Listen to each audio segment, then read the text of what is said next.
আসসালামু আলাইকুম প্রিয় বন্ধুরা, শুনে নেন রিজিক কমে যাওয়ার 6টি কারণ। নাম্বার 1, পাপ কাজে লিপ্ত হওয়া।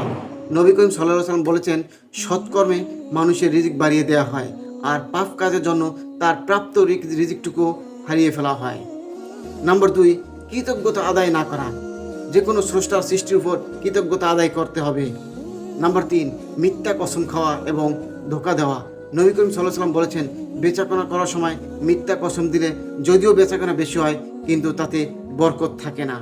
নাম্বার 4, সুদের কারবারি করা। মহান রব্বুল আলামিন পবিত্র কোরআনে স্পষ্টতই বলেছেন যে আল্লাহ সুদখোরকে ধ্বংস করে দেন, সদকাকে বর্ধিত করে দেন। নাম্বার 5, জাকাত না দেওয়া। রাসূল সাল্লাল্লাহু আলাইহি ওয়াসাল্লাম বলেছেন যে যখন জাকাত আদায় না করা হয়, তখন আসমান থেকে বৃষ্টি বর্ষণ করা বন্ধ করে দেওয়া হয়, এবং পৃথিবীর বুকে যদি অন্যান্য মাখলুকাত না থাকতো তাহলে কখনো বৃষ্টি হতো না। নাম্বার 6, হারাম উপার্জন করা। রাসূল সাল্লাল্লাহু আলাইহি ওয়াসাল্লাম বলেছেন, যে ব্যক্তি হালাল ও বৈধ উপার্জন করে তাকে বরকত দান করা হয়, আর যে হারাম উপার্জন করে তার সংসারকে সুখ সমৃদ্ধতা থাকে না। মহান রব্বুল আলামিন আমাদের এই 6টি কারণ বোঝার ও মানার তৌফিক দান করুন। আমিন। আসসালামু আলাইকুম ওয়া রাহমাতুল্লাহ।